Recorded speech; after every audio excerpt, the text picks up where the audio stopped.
All right, everyone, I think we're going to get started with this month's webinar. I want to welcome all of our attendees for tuning in today. If you've been with us before, I want to say welcome back. And if you're new to our webinar series, it's wonderful to have you with us. Again, my name is Dr. Avril Licciardi. I'm a senior associate editor at LetPub, and I'm also a research communications strategist. I'm your main host today, but with me today is my co-host, Dr. Rong Han, who is our managing editor of scientific editing at LetPub. This is the first webinar of the 2021 LetPub webinar series. If you've been with us before, you might notice that things are a little bit different this time around.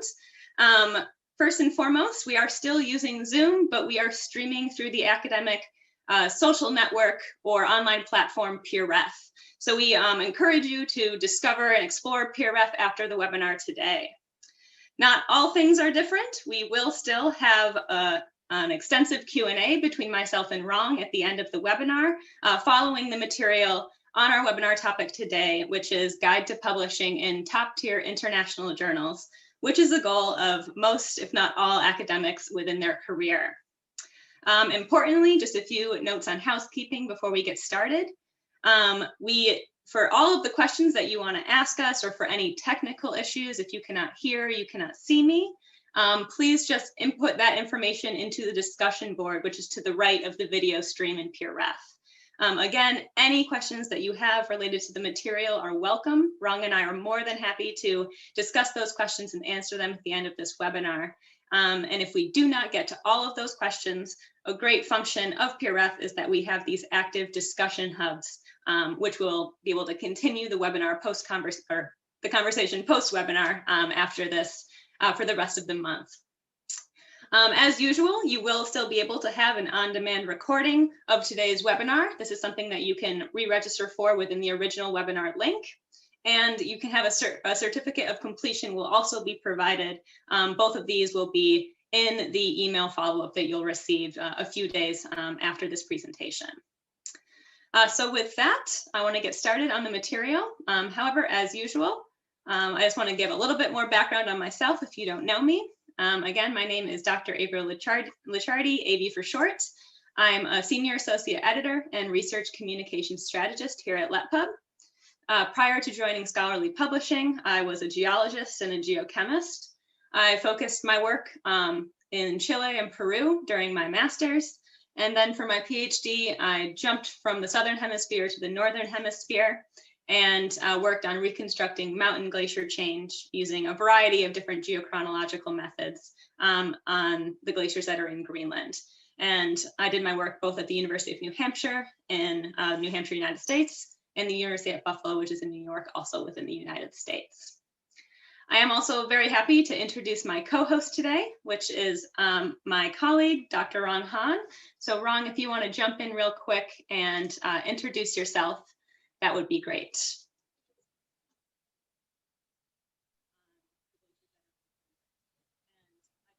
Can you see me? Can you hear me? Yep, you're all set. Awesome. I got my degree in cell biology from Peking University in China, and then I did years of research in an academic setting. Before I joined LetPub, I was a research instructor in Boston University. So my research involved using molecular and cellular methods and animal models to study genes and cells, how they function in development and in disease. Yeah. All right. Back to you, awesome. Ivy. Yeah, sounds good. So Rong's going to rejoin us at the end for the Q&A. But again, we encourage you to ask questions throughout the presentation, and Rong will be there with you in the discussion board on PeerRef to answer any of those questions if there's any technical difficulties.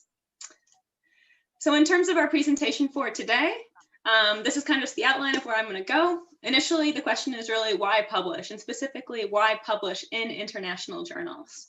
What are the benefits of that, and how is that going to further your career, and why is that important? One thing that I also want to touch on are some common author mistakes. So when researchers, whether they're from a native English speaking country or from any other country that doesn't speak English as the first language, try to publish in international journals, what are some of those common author mistakes? And specifically, how can you as researchers learn how to avoid those moving forward? The bulk of our presentation today is going to be kind of this guide or this 8 steps to increasing your acceptance in international journals. And then lastly, I do want to touch on what's appropriate for high impact journals, how you can kind of assess your research about whether or not it has a good chance to be accepted in a high impact journal, when to choose one of those and when to not to choose one of those. And then finally, Rong and I will address the questions that you put into that discussion board on PeerRef in the Q&A after this presentation. So the first question is, why publish in international academic journals? There's kind of 4 points that I want to cover here. The first 2 are on this page. The first, of course, is prestige. Publishing in general makes you, and specifically the research that you're conducting, stand out. As a result of being published, this kind of puts you on the map. This can lead to connections and collaborations, some of which might be at your own institution or within different institutions within your country, or perhaps some international collaborations down the road. Of course, getting published is a very exciting part of an academic's life, and it can increase your self-confidence, as you're likely going to be publishing more and more in the future if you stay within academia and perhaps within industry as well. Publishing also leads to recognition of your research, specifically your contributions to the field. By publishing, your research becomes recognized both within and outside of your specific scientific niche.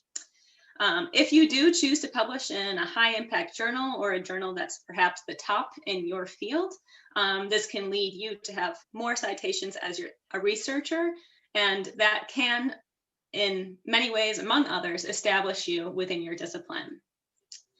Strong papers that are published in well-known journals, perhaps international journals, can generally assist with you attaining employment, promotion in your existing job, if you're a graduate student, admission into top schools, and then also career advancement if you're just within industry. Because drafting concise, well-written manuscripts takes time and effort, a bonus of publishing in general, and also publishing in these top-tier journals, is that you ultimately improve your writing skills. And by extension of that, you learn many necessary skills and important skills that you'll be using later on in your education and in your career. How to express your ideas clearly, how to consolidate your ideas, how to learn from others, reuse their materials in the appropriate way and move forward. And last but definitely not least is, by publishing, you are contributing to the international scientific community.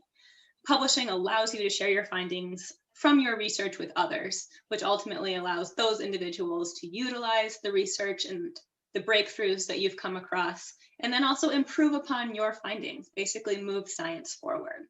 So the benefits of publishing, and specifically international publishing, are clear. There is also, of course, the other side to why publish, and that may be simply because it's required of you. There's really no way around it. Publishing is truly essential to a successful career in academia. It's likely a job requirement that you're going to encounter, regardless of what country you're from and which countries you choose to publish in. Specifically, if you're a faculty member, it's likely that publishing a certain number of papers or papers with certain requirements is required for your career promotion. This might be advancing within your department or specifically obtaining tenure. If you're a graduate student, specifically a PhD student, it's likely highly encouraged or even required that you publish in order to earn your degree. So there is definitely some stress put on all of us in terms of publishing. And then if you're an undergraduate student, publishing can also really set you apart from others. It can be very helpful for getting you accepted as a future graduate student. It gives you more experience perhaps than your peers, and it shows your potential advisor that you're really committed to not only doing research, but also getting it out there to the public. In industry, publishing may also be required, perhaps if you're a research scientist working in a lab. This is Publishing is less required, I think, in industry in general, but publications, of course, show that you are, again, committed, interested in your research, and willing to get it out there, which could ultimately lead to a bonus, perhaps, career promotion, and again, just that personal satisfaction of enjoying what you do and getting it out there for others. So the question is how can we increase our chances of journal acceptance, and specifically international journal acceptance? So in general, research scientists need to address important questions that are part of the field, design good experiments that are not flawed, that are well thought out and comprehensive. You want to be able to generate solid data that's reproducible and accountable. You want to make sure that you're analyzing your data appropriately using the appropriate statistical framework, making sure that it's comprehensive so that you're not caught off guard by, say, a reviewer who wants you to analyze your data differently. And you need to interpret the data appropriately and then convey the findings properly and clearly in your manuscript. And I list all of these things here, and perhaps when you're listening, none of those are surprising for how you could get your manuscript accepted in a journal. And that's an important take-home point, is all of these points that you've probably heard about how to get published, they're still applicable to how to get published in an international journal. And just keep these in the back of your mind that, you know, good science is good science, and that's what's going to get published. So before we move forward to our specific guide, I do want to highlight again those common author mistakes that once a manuscript lands on a journal editor's desk, these are the points that may make them second guess that your work deserves to be published in that journal, or that they may actually turn your paper around to you without peer review because of the following mistakes. First, the literature cited might be myopic, so very narrow in perspective. It may only be from one country or one region specifically. So if you're trying to publish internationally and all your references are from one country only, that's not going to show that your research is very international in scope. Oftentimes, manuscripts may be authored by only a small subset of institutions, or perhaps only one institution, or a very small subset of collaborators, perhaps people from one individual department. And this is something that might not necessarily be something that you can be avoiding, especially if you're an early career researcher or a graduate student. Like, you're likely going to be publishing with your lab group and your specific mentor. But maybe down the road, as you start to establish your career in academia, specifically as faculty, it's good to have collaborations, specifically international ones. Oftentimes, researchers that are trying to publish in international journals, the geography of where their study areas might be somewhat unclear. You might be extremely familiar with your backyard, your country, where things are, the regional terminology, but an international reader isn't. So it's really important to provide context for the research that you're doing for someone that has never been there before. One of the main reasons that a journal editor may reject a paper for an international journal is that the implications of your research are not transferable outside either the study area that you're working in, the region that you're from, or perhaps the culture. This is something that is very important to ensure that you have very clearly stated in your research, whether that's in your discussion section, your cover letter, or your conclusions. It's also important, and there's no way around it, but language is something that is essential for publication in an international journal. International journals publish in the English language, so if you are a non-native English speaker, this can be very difficult. So if there is unclear, vague, or poorly written text, this could be justification for rejection. It is important, however, to understand that language concerns are not just grammatical or spelling or sentence structure errors. Sometimes they're specifically unclear statements that are ambiguous to a peer reviewer. It's very important to remember that language needs to be clear to the reviewer, because if they cannot understand what you're saying, then they cannot assess the science for its rigor. And lastly, if there is a lack of comparisons with the international literature in the discussion, that may be cause for the journal editor to reject your paper for publication. And we can discuss more of that as we move forward. So the first rule for our guide to international publishing today is to really understand that the core of academic writing or scientific writing is reuse. We as researchers build on the ideas of others, the language and the words of others. And therefore, it's essential for you to become comfortable with reusing and building upon, but not copying, because that would be plagiarism, this body of literature that's around you. So the first step in being successful in international publishing is to really, really learn the literature. This is something that you're going to be doing as becoming a graduate student and establishing yourself, is reading tons and tons of academic papers. And one thing that I strongly suggest you do is that you employ many of these modern tools that are around us to help manage that research literature that you are getting familiar with, and specifically build a personal research library, an easy way for you to go back, reference certain papers, know the authors, be able to sort them easily for you, because there is so much literature out there that it can definitely be daunting. And I have 3 listed options there for you to explore on your own and get familiar with. But most importantly, when you are citing the literature in your manuscripts, you want to make sure that your research is, or the literature is relevant to what you are working on, that it's up to date, and that it's also variable. And what I mean by that is that you're looking at, you might be doing research in one specific country, but similar research might have been in a different country. So cite literature from various countries, a variety of different journals, high impact and field specific, and then also from a variety of different lab groups or authors. Once you've really learned the literature, which is definitely a big task, it's a large part of starting a graduate degree, you want to analyze those published research articles, which is point 2 in our guide. And analyzing the research articles, of course, in terms of their science, is a large part of what you're going to be doing. But when you start wrapping your head and getting ready to publish, you want to analyze those research articles in terms of both the language used and the content and construction. So you can learn the construction of typical research articles simply just by reading them. And this is something that you probably do quite frequently, probably every day. If you already know what target journal or perhaps a few journals that you want to publish in, look at how those research articles are typically constructed and start trying to write your manuscript using that same structure. The second point is to examine how international authors convey their findings. So what are the patterns that these authors have used in their paragraphs or in those specific sections? Are there patterns you can identify and then build upon or mimic in your own writing? So I have an example here where an introduction is typically some generic beginning where it draws the reader in. So here I have a quote, "One area of increasing attention is." So this is where you highlight the importance of the research that you're doing. The middle section of the introduction is where you highlight that gap in knowledge. So most previous studies have not directly addressed the issue of blank. So after you highlight the significance, you state, oh, but there's a missing gap in knowledge. And then at the end, you clearly state what your specific study aims and objectives were, which is what I have for that third point.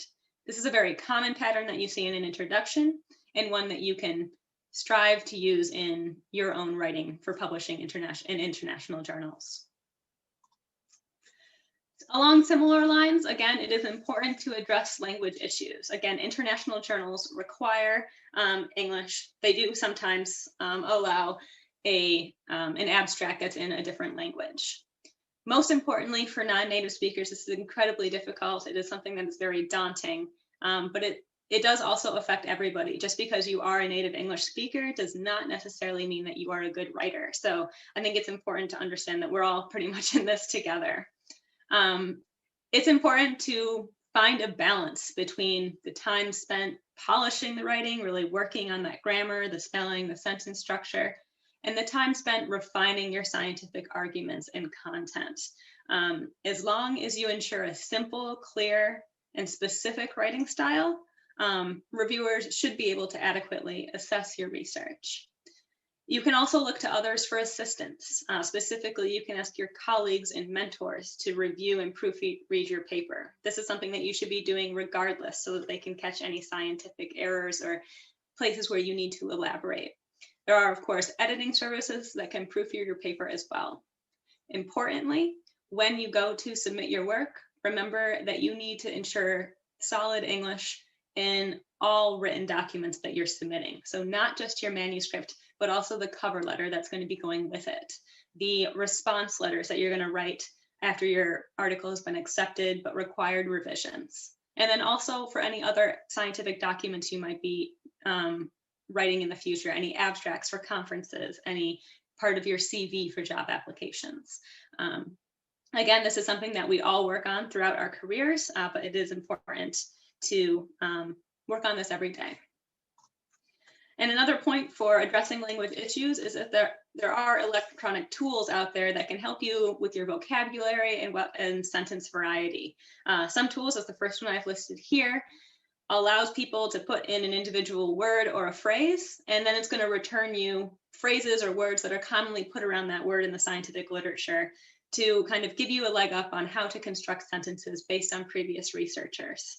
Google Scholar, you can use their search function to input a phrase or a word, and it will also return different grammatical structures that are appropriate for use. So this is kind of how you can kind of piece together sentences or make sure that you're expressing your science in similar ways to that has already been published. And then lastly, a technique that I've always used is to learn from published articles. If you find an author or a couple papers that you really like, or the way that something has been expressed, you can, take a few words from one sentence here, one sentence there, one sentence somewhere else, and piece them together to make a sentence. And after you do that, you're probably going to be editing your paper, and then all of a sudden you're going to have a really well-constructed paragraph that is in your own words, because you've paraphrased other articles, you've avoided plagiarism, and it's made your own, and it sounds like it's something that is well written and already in the literature. Our fourth comment for successful international publishing is identifying the right or most appropriate international journal. And this is a very difficult task. Identifying the right journal to publish in general can be an entire webinar by itself. But you should ask yourself what audience you would like to reach first and foremost. Are you looking for a really wide audience? Is your work applicable to not just your specific niche, but the greater international community? Or is your work very specific and only others that do your very, very similar work are going to be interested? That's the first question I think that you should ask yourself. Another question is, what type of research are you publishing? Is it mostly theoretical? Is it methodological? Is it quantitative or qualitative? That's something that you should identify, and then review the journal's aim and scope to see if your work fits in with their mission statement. A main tip here is to scan your references or your literature cited. Now you've built that research library, you've learned the literature from our first steps, and you'll probably start to see that your research that you're citing is often from 5 to 15 similar journals. There'll be those high impact journals that cover all types of research, but then you'll find these journals that are mostly related to your niche. Those journals are very likely going to have readers who are the most interested in your research, and those are going to be good targets for you. Once you identify those journals, what I have highlighted here in the orange box at the bottom is that you want to look through past issues of those journals that you've identified as possibly being good targets. If you see that your research aligns with past research that they've published, then I think it's a good idea that that's the right readership and the right journal for you to initially submit to. Along similar lines, it's also important to consider special issues of journals. So there's regular issues, and then sometimes there's special issues, which have specific themes or research foci that are described in what's known as a call for papers. These special issues often have very certain structures, they have shorter time frames, and they offer a lot of good opportunities specifically for early career researchers, but really for everybody. Because they have that specific structure required, this provides useful guidelines for you as you're organizing and writing your manuscript. And they often target researchers with similar interests, but across a diverse array of fields. So this allows you a wide readership and to also kind of get acquainted with other researchers that are doing similar research as you, but perhaps on the fringe of what you're doing. And therefore that might allow you to generate some collaborations with other researchers that are publishing in the same special issue. It's also important to note that special issue editors are often leading scholars in the field. So the journal might reach out to a certain researcher because they are interested in having a special issue. And this will offer junior researchers a really valuable experience of working with that leading scholar, gaining recognition by working with them, reading the other papers that are in that special issue, and really getting that experience. And as I said previously, special issues are oftentimes sensitive. That means that they have a deadline. And in some cases, that means the publication process can actually be shorter than for a regular issue if it's an expedited process. So that is something to kind of have in your back pocket. I do want to note that just because a special issue has all of these differences, it is equally peer reviewed, just like any other regular issue of that specific journal. So that doesn't mean that publishing in a special issue is necessarily easier than submitting to a regular issue in that same journal. Number 6 is, again, to provide context or background for your research. As you do your writing, it's very important to assume that readers in general are not going to be familiar with the geography of your study area. So for me, I was a geologist, and if I'm working in a certain part of Greenland, I can't just say Greenland or not even say Greenland at all, because my readers will not understand where my research is and why it is important for that specific area.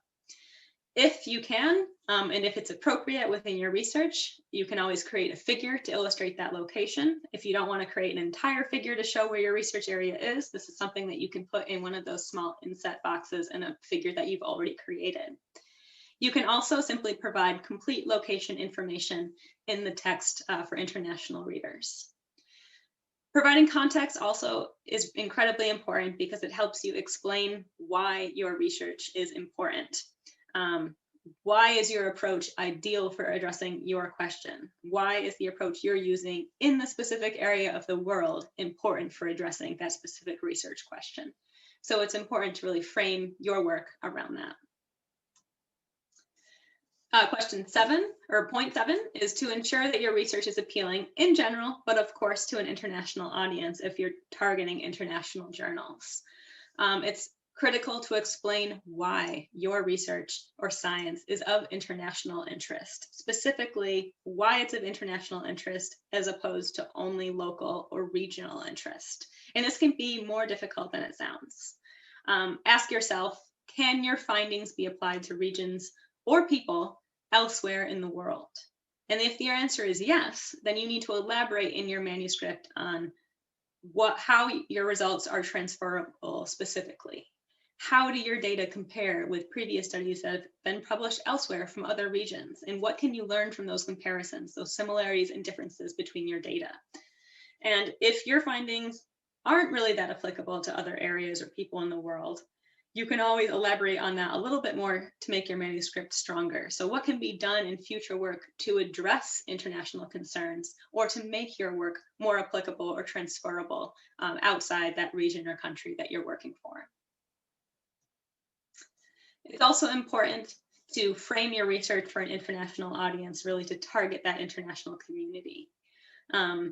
If your research is specifically of a local phenomenon or a specific process that's really only regional, again, you can compare your results with results of other researchers in your discussion section. This is what that discussion section is for. It is one of the hardest sections to write, but comparing your work with others is essential. And it is okay to kind of reach out a little bit and compare your work with similar studies in other countries. Cover letters are also very important for international publishing. If you are highlighting how your work is transferable or applicable to countries other than where the research was conducted, the cover letter is another place where you can do that. It's another opportunity to state why your study is important beyond your country's specific borders. So my last point for our guide to international publishing is one that is pretty simple, which is seeking feedback from your supervisors and colleagues. Your mentors, peers, colleagues, and even journal editors have great insight. They may have more expertise than you. They may have been in the academic game for much longer, and therefore you should really talk to them understand, you'll learn so much from them. You're probably going to learn which journals are most appropriate for your research from your research advisor and from your mentor and from those discussions that you have. If you're curious if your research is appropriate for a journal, it is totally okay to reach out to that journal editor, provide a case for your research and for your manuscript, and ask if it is appropriate, and if it's not, what you can do to revise to make it appropriate for publication in that journal. So before we get to the Q&A portion of today's presentation, I do want to address the question that many researchers ask, which is, what about high impact journals? You know, when am I going to know if my research is appropriate for a high impact publication? And really, I think the best way is to honestly assess your work, which is something that I've said in a previous webinar before. You need to ask yourself questions about the research that you're doing and try to kind of take a step back, because we all get a little bit of tunnel vision and of course are very proud of the research that we're doing. But you need to really ask yourself, are your results surprising? Are they provocative in your field? Do they challenge a widely held paradigm? And do they change the community's understanding in a significant way? And if you can answer these questions with a yes, then high impact journals may be a good option for you. They will likely be a little bit more competitive, mainly because they have so many submissions per year. But if you answer those questions with a yes, then I do encourage you to try for a high impact publication. I do also always encourage people to ask their advisor if they think that that is also appropriate. Another question is, does the study that you're doing use a novel tool or a new technique or an investigative approach that is new and different? If that's true, then a high impact journal may also be appropriate.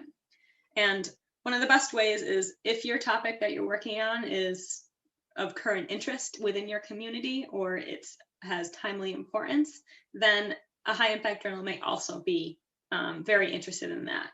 If you're working on a topic that is very controversial, something that is vigorously discussed or rapidly evolving, a field that draws a lot of attention, not just within your niche community, but across a variety of different academic spheres, then again, that is something that a journal editor of a high impact publication may be interested in. On the other hand, some points I've listed here are reasons that your work may not be quite appropriate for a high impact, broad readership journal. If your results are really solid, they're strong, but they don't lead to a fundamentally new understanding, then unfortunately your work may not quite be ready for a high impact journal.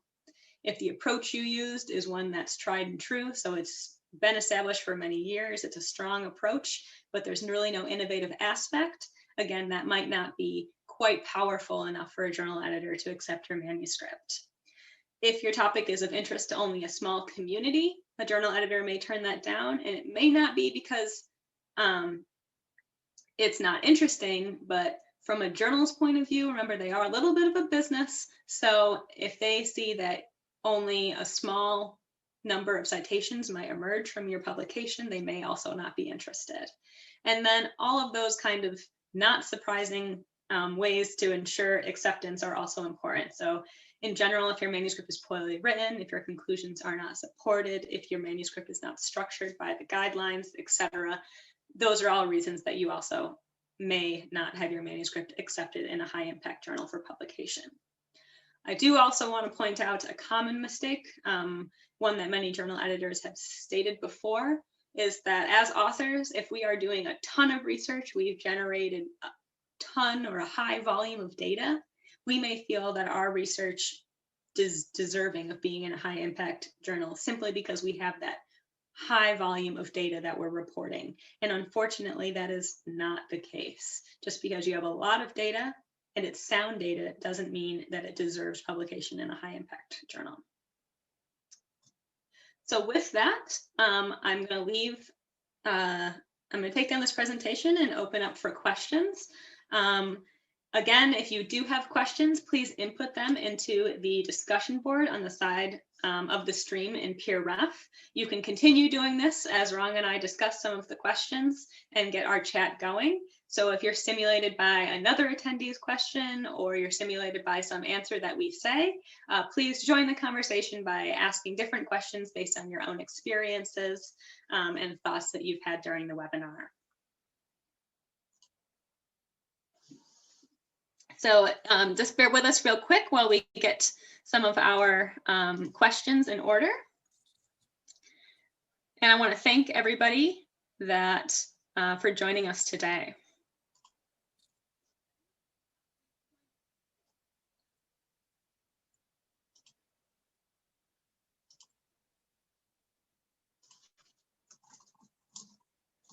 Okay, so we.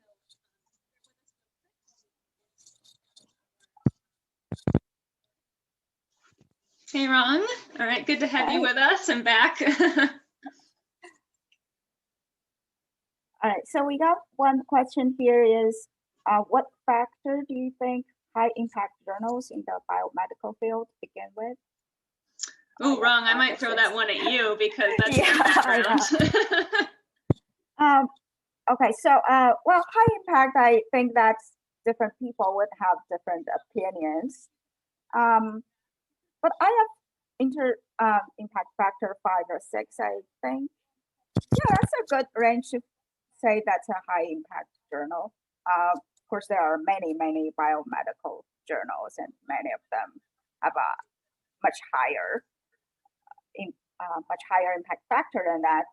But then, of course, there are many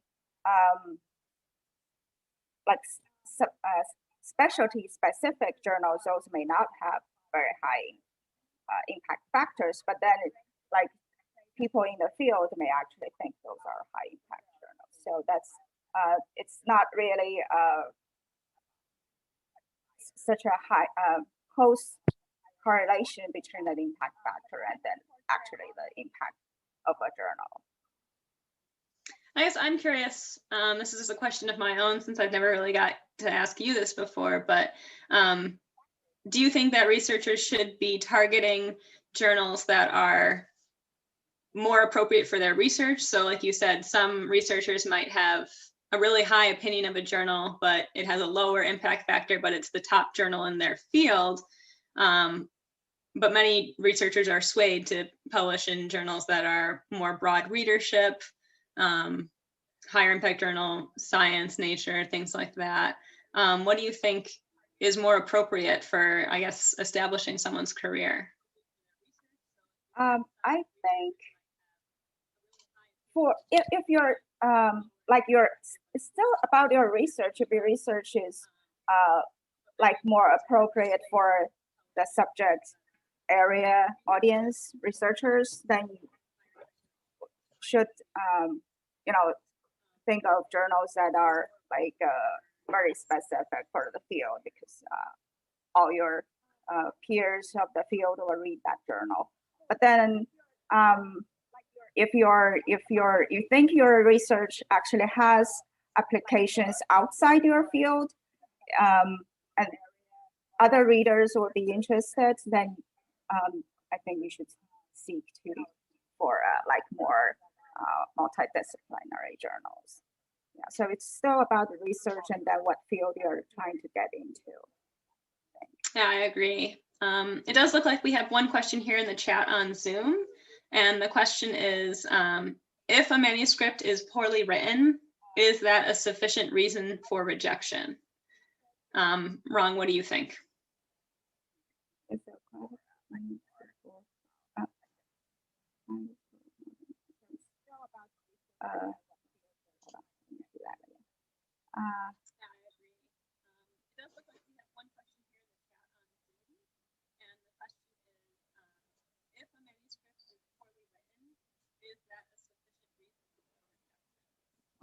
Now, I think journal editors are trying to establish or this rule that reviewers shouldn't say this paper should be rejected because it's poorly written.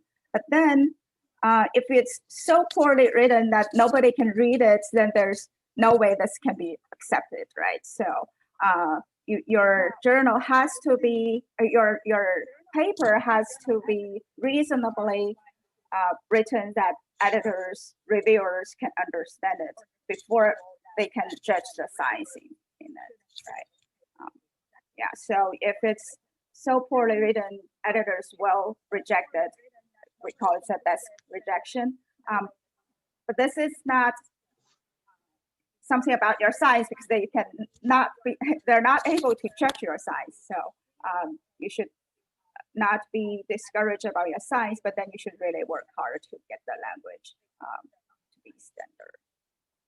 Yeah, I agree. As you said, and as I said in the presentation, if a reviewer can't assess whether or not your science is rigorous and if it's relevant and appropriate for the journal, then because of poor writing, whatever that may be, structure, content, or specifically grammar or something, it will unfortunately be rejected. However, a lot of journal editors do return it to you to revise in terms of language before they send it out for review if they are interested in the topic, if it's appropriate for the journal, and they can see through some of the poorly written sections that your science is interesting and deserves peer review.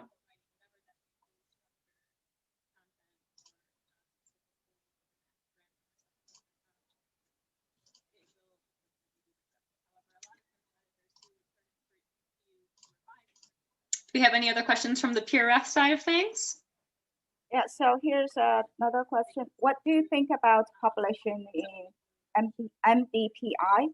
Is MDPI less authoritative than, for example, elsewhere? So what do you think, Katie? MDPI is, I believe, it's a fully open access publisher. Right. So that's a whole other, I guess, discussion that we can have, but I don't think that researchers should be discouraged from open access publishing. Elsevier also has open access options, as do the other big publishers that you might know. Wiley, for example, is very strong at moving forward with open access publishing. I have heard that MDPI has reputations within certain spheres of academia is not accepting a lot of international articles from certain sets of authors. I think personally that is really just a rumor. I wouldn't shy away from MDPI. I think that they're a credible publisher. They have a lot of a variety of different disciplines that they publish in. So I think fields for everyone here that perhaps is listening. So yeah, I think that they are a reputable publisher, someone, a good publisher to look into. They do pride themselves also on transparent metrics and short review times, for example. Rong, what's your opinion? Yeah, I think, well, they are both like big publishers. They have a lot of journals. So I don't think one is less authoritative than the other. It's really still about what the journals publish, what your research is, how many, like open access journals, of course, then they usually reach a lot more readers. Mm-hmm. But then, yeah, it's still about the journal and your research, how they fit. Here's another question. Are there specific topics that appeal more to international journals? And should I start thinking about my research bearing those topics of interest in mind, or just do my work and try my luck? Be interested to a lot of our listeners. So. I think you should be doing your work and trying your luck, because that's what you're interested in doing, and there will always be opportunities for publishing for you. I think all research can be interesting to anybody. Again, it's how you frame your research specifically. Yeah, I don't know, Ron, I'm curious your opinion on this. Yeah, I agree what you said to frame your research. I think when you want, like international journals, especially high impact journals, they want general interest, a lot of readers, right? So then of course you should frame your research so that it's appealing to a lot of readers.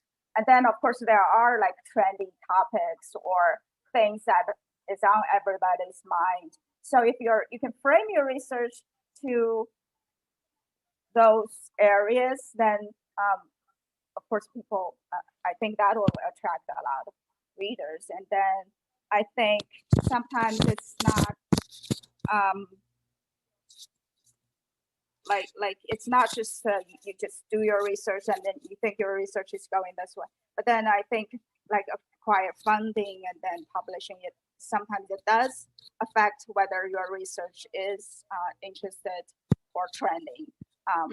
You shouldn't, it's not like you have to find all the trending topic and then work on it. But I think, yes, frame your research. Think of your research, how it can apply to the questions that are urgently, like on everybody's mind in this day. So that it does, you need to like steer your research, I'd say steer research to things that are more applicable to a lot of people. I think that's a really good point. And I also want to indicate to our listeners right now that kind of all what we're saying right now, framing your research or steering it towards more applicable to an international audience or just a wider audience in general. This is something that, Rong, you just touched on is really important for grant writing and proposals as well. Those big trendy topics might get a lot of attention from some of the bigger funding agencies that you're writing for. And then the smaller, more niche topics, those are probably better for these smaller pots of money that are from those societies that support you and are interested there. So learning how to frame your research for an international journal is also a skill that you can kind of reuse towards framing your proposals or your research grants that you're writing to get funding.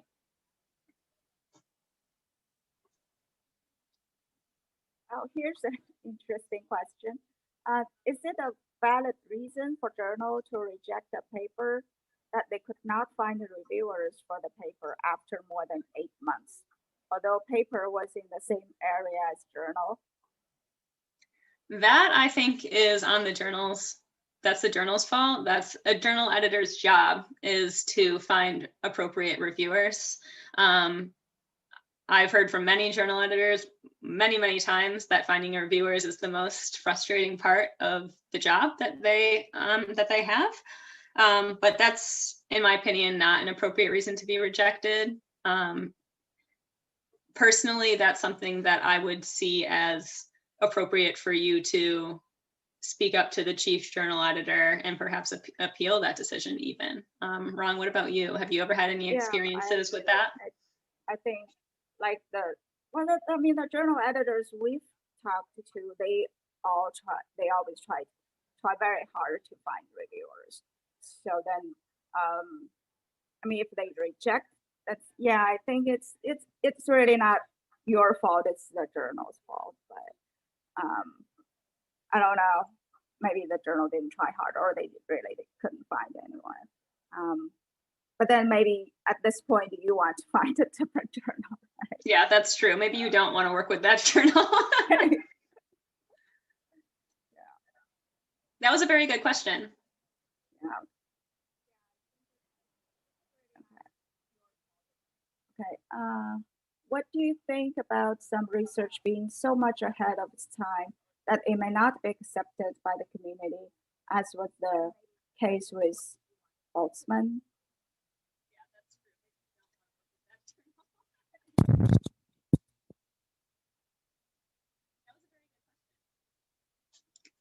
From what I can understand about that question, I think I may not know the specific example that you're referencing, but I do always really appreciate researchers that are kind of pushing the boundaries. In my field, we had someone who published a paper that was kind of against the main fundamentals of the research that I did. And, it takes a lot of gut for that person to do that and to step out and to put their research out there for others. And, that was one of the reasons I said why you should be publishing is to get your research out there. So I think that's something really to be proud of. So I would strive to get that research published if it's grounded and you have good reasoning to put that research out there. Because again, that's something that people are probably going to find very interesting. It's going to gain a lot of attention. So I think you should be very excited about that.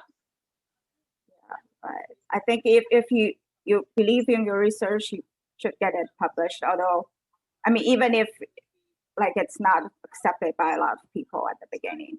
I haven't done any research like that, but I think you should believe in yourself. Yeah. Now another question: why open access journal is very expensive? Like it for a person, it's Indonesian 2,500 USD dollars. Very expensive. So the reason for those costs for journals that can be super expensive is that the normal traditional model, which is known as the subscription model, is where the university that you go to pays the big publishers for the subscription so that you as a graduate student can read all the articles that you want for free. And all of that money that your university is paying goes to pay the business costs of the publisher. So paying those journal editors, the copy editing fees, all of the stuff that goes to making the journal what it is. If there's no traditional model, so there's no subscription, so your university isn't paying for that, that's where the costs come in from the author. So those costs are basically, again, for that journal to be putting out the papers that it is, to pay for the journal editors, to pay for the copy editing processes, all of things like that. And it is definitely extremely variable per journal, per publisher, and per country. And that's something that the open access movement is really trying to figure out. We have the same questions that you do, is why is it so expensive in other countries and not as expensive in others? So Rong, do you have any thoughts on kind of the open access processing charges and things like that to share? No, I mean, it is expensive is because they cannot charge the readers. Now I think the publication community needs to figure out what is a reasonable price for the open access publishing. Do you know, is like the Plan S, are they going to have like a cap for the price? I'm actually not sure if they're going to have a cap. I think that's something that they were working on. There's been so many changes to that, but that is implemented now. So yeah, that's a good question. So there are a lot of changes. I would encourage the authors or the listeners right now to read up on open access. This is something that I think is going to impact a lot of you if it hasn't already, and it's something to be aware of and perhaps engage in if that's of interest to you. So things are always changing, but yeah, it's very interesting. Yeah, that's something changing, and then the community is still trying to figure out. Yeah. Okay. Yeah, we don't have a good answer for the question, unfortunately, because we're still trying as a publishing community to figure it out ourselves. So why don't we do maybe one or more questions if we have any, and then we can wrap up the webinar.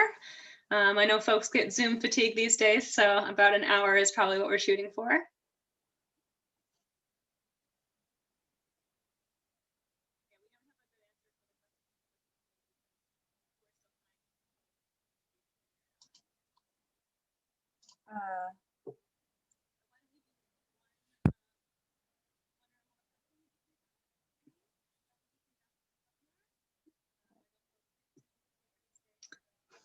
If you don't have any questions, I can ask you one, Rong. I always do this to our co-hosts. Okay. I guess my question is, what general advice do you have for researchers that are maybe for their first time trying to publish in an international journal? What are the main things that they should be making sure their manuscript does or includes or doesn't include before they have their first submission? I think first read international journal papers. So especially journals like you want to publish in. So see how they frame their work, and then how they write, and then how they frame their questions, how they address their questions, and then how they discuss what their finding applies to the community, to the field. And then think of your question not just about your field, your geologic location. Like if you're doing something in China, not think of your research just about China, or about your city, about your country, but then think people outside China, why would they be interested in your research? Now, it's maybe your finding can apply to other people, other countries. So if you don't say it, people don't know. So you really have to spell it out in your paper. So that's why I think a lot of a major problem is when you read this, you're wondering why would anyone outside China be interested in this paper. So I think that's a big problem for people who's first time writing a paper for international journal. Yeah, and then of course frame your findings so that there's something useful for people outside to use, right? So then they would learn something, and then that would help you get published in international journals. I think that's great advice. I agree with it 100%. So yeah, I think just understand that your research is interesting to others, and that it's great that you're doing it. So I think with that, if there are any additional questions that are in the PRF discussion board, remember that you can ask those questions in our LetPub webinar discussion hub on PRF. So we can continue this conversation. Rong and I can chime in. Our other individual, Dr. Clark Holdsworth, is usually with us on these webinars. Took a break for today, but he can join us on PRF and answer some of the questions that you have for the next month. Before Rong and I say goodbye for the day, I do just want to remind everybody that you will be receiving this on-demand video recording. This is something that you just need to access the original webinar page and register for that on-demand recording, and you'll get the entire presentation and the discussion that we had here at the end. In the follow-up email, you'll also receive the certificate of completion for the webinar if that is of interest to you. And yes, I just want to say thank you for joining us for this initial webinar of the 2021 LetPub webinar series. Rong, it was wonderful to have you as my co-host today. You are welcome back anytime for any webinars that we do. Your insight was very beneficial for the attendees and very interesting. So with that, I think we're gonna end the webinar for today. So thank you everybody for tuning in and listening wherever you are. It's great to stay connected. Thank you, Rong. Bye. Thank you.